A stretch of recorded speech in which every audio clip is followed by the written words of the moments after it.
নমস্কার বন্ধুরা, আমি এই ভিডিওটিতে এজ এ ম্যান থিঙ্কেড বইয়ের তৃতীয় অধ্যায় নিয়ে আলোচনা করব। চলো শুরু করি। অধ্যায়ের নাম হচ্ছে শরীর ও স্বাস্থ্যের উপর বিচারের প্রভাব।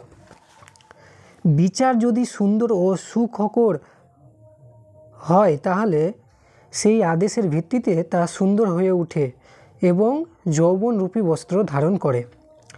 বোঝাতে চাইছে বিচার যদি সুন্দর হয় তাহলে স্বাস্থ্যের উপর প্রভাব ফেলে। বিচার যদি সুন্দর হলে স্বাস্থ্য চমকাবে, উজ্জ্বল। হিংসা, ঘৃণা, নিরাশা, বিষাদময় বিচার শরীরকে অসুস্থ করে দেয়।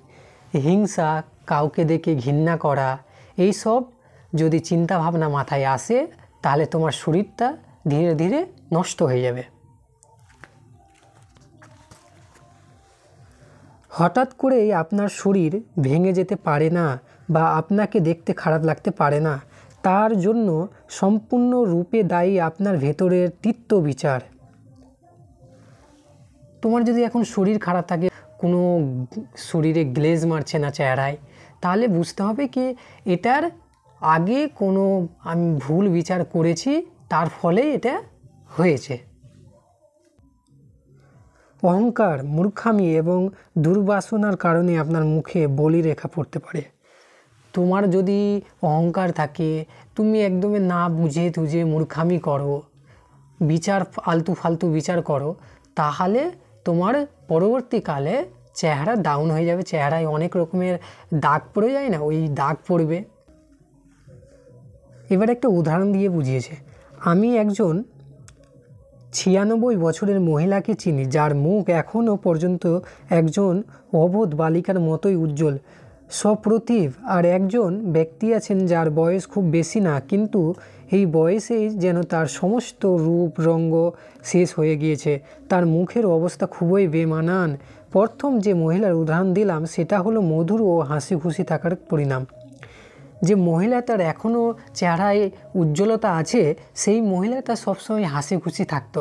আর যে ব্যক্তির উদাহরণ দিয়েছে সেই ব্যক্তি সবসময় অসন্তোষ,